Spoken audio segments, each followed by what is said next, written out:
Hey guys, it's Julian, and today I'm going to be talking to you about how to take presets and kind of, use them and make them your own and put them into your own tracks and make them work. And not just use the preset just straight out of the sample pack or out of the preset pack, but use the preset to kind of get some ideas and, introduce some kind of unknown things into your production or things that you're not expecting. So what I have right here is I have this little techno break that I made the other day actually in a video using Zenworld/Evolution of Sound's new Techno Paradox pack. So this is that new Serum Techno pack. You may have heard that he dropped if you're a fan of his, or if you're watching my videos, because I've used it a bit on here. Really solid techno preset pack for Serum. I got the link for that at the top of the description.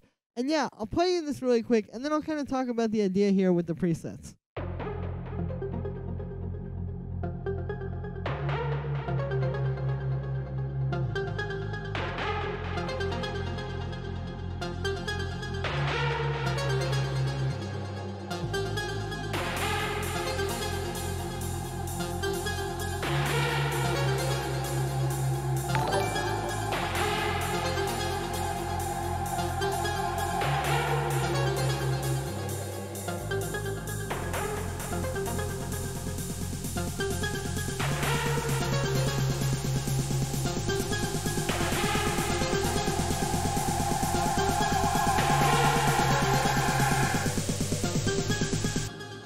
Okay, yeah, I really wanted the drop to happen there.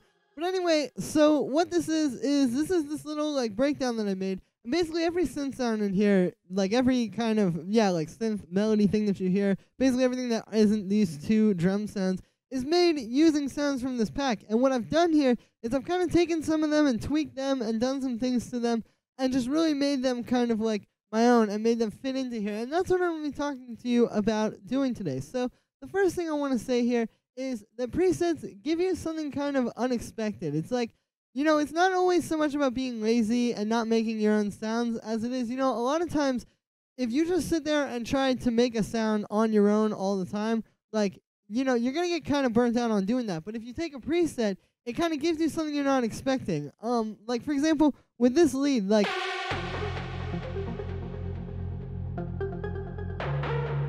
waiting for the preset to load up here. But you can see, like, I basically, for this, for example, I wanted, like, a supercell. Like, I knew I wanted that. So I was just going through here and just looking at the lead sounds. And then I found this one, which had this really cool touch to it, which is it has the filter kind of like that. Like, it's got a little pluck to it. I wouldn't have thought to do that on my own. Like, that's not something I would have come up with. I would have said, okay, let me make a super saw. I would have just put in probably a saw wave with some white noise and, been kind of stuck. But because I went through and kind of looked through these sounds here, again, it kind of helps you, like, come up with things. Like, it gives you something unexpected. And these kind of happy accidents, I feel like, are really, really good for making music. Like, if you're just always trying to create exactly what you hear in your head, you're going to get kind of stuck. But if you try to just go with the flow and kind of, let things happen unexpectedly and then kind of hone in on the sort of happy accidents I'm talking about here, you'll come up with a lot more stuff, and you're not going to be as, like, stuck just constantly working on tracks, wondering why you can't get the ideas that are in your mind into the computer. And yeah, so that's kind of the first thing, is I think that, again, they just give you something that you're not expecting, and they kind of lend themselves to happy accidents. So that can be one thing about using presets and, like, why you would want to use them. As far as using them, like, in your tracks, there are kind of a few techniques to sort of make them fit into the track more, because, like, a lot of times, like, if you just take a preset, straight out of Serum, like, let's pull up a new Serum here, and I'll pull up one of the presets from this pack.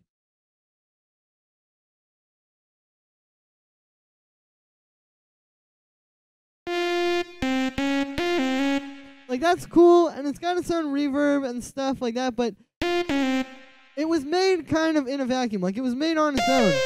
And then to try and bring this into a track could kind of lead to some issues. So, yeah, this is where kind of like putting your own effects on it comes in. You can see what I've got going on here with this lead, for example, is I've got my own echo and I've got my own reverb on here. And if you look inside of the synth patch here, we have a little bit of reverb.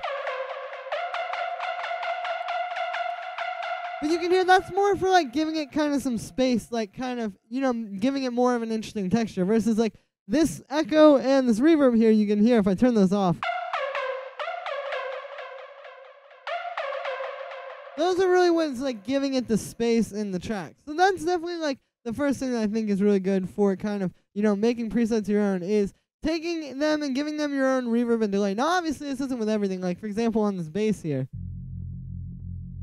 I don't have any reverb or delay, but that's because it's a bass. But yeah, that's kind of the first thing is the reverb and the delay, and just really any of those kinds of effects in general that you put on kind of like after the sound to work with it. Another thing that I think really works with taking presets and making them your own is the different kind of like fattening methods that you can use. So for example, here I've got drum bus on this lead. So here's what it sounds like without that, and then with it. So I feel like this is the thing, even though it's like, it's pretty quiet, it's a pretty subtle difference. This is the kind of thing that really takes it and makes it your own. Like you can hear like this. It's just the sound coming out of the synth. Like it's very dry. Like you would never just use that in your track. Like this isn't the purpose of a preset. It's to just make it like you just drop Serum in, open up the preset, and you just don't have to produce.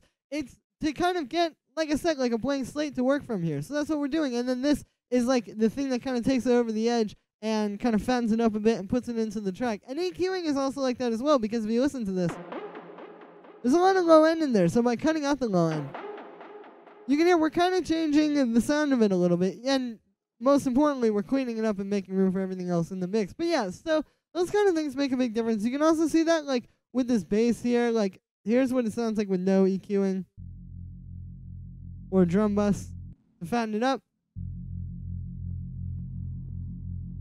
And then with them. So yeah, it kind of takes it over the edge. And you don't have to just use like drum bus either. Like there's a bunch of really good plugins for this. One that I really like is this like Waves Aphex Vintage Exciter. We take that and put it in here. I usually put it before the drum bus. But if we put something like this on here, if we put it in this mix 2 mode, you can hear. Like here's without it. And then with it. So you can hear again, that's adding kind of like more warmth to it, more fatness. And it's kind of taking it and making it our own. So yeah, so that's like kind of it with the effects on them. The other thing that I think can be really good for making presets your own is layering. If you look at this bass here,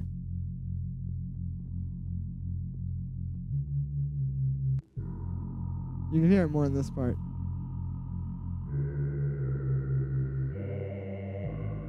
You can hear it's 2 layers. So we have like kind of a subby, deep, like re-space.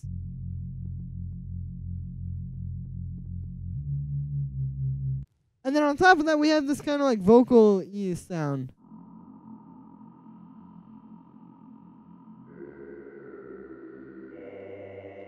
Which is adding a really cool texture to it. Like you can hear, it's not just the dry re-space on its own anymore.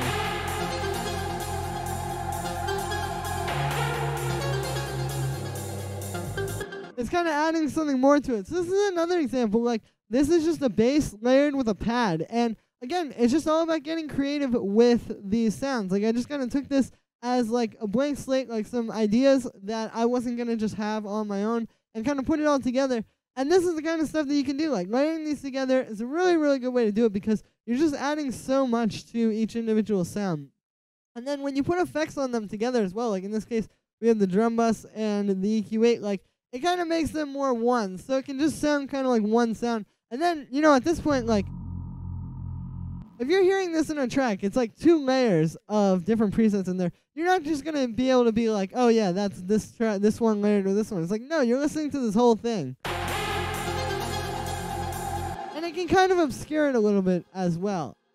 So yeah, and then the other thing that I want to talk about with this is automation, because I think automation is a really big one for kind of like bringing sounds to life and making them your own. So if you look at this pad here, you can see basically what's going on is it starts down here.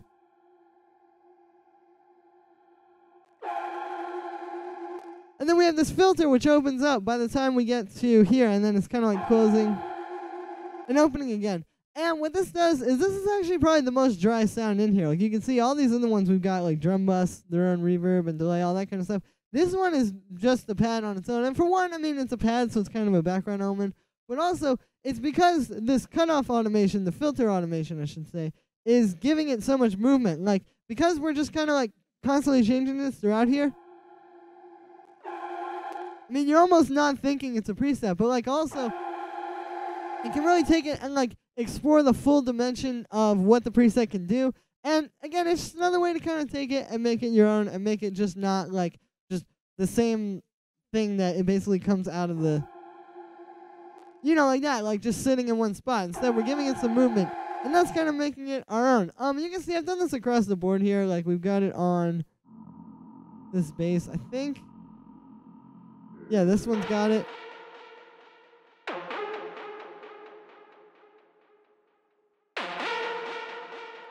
So yeah, the automation is definitely a really, really good thing.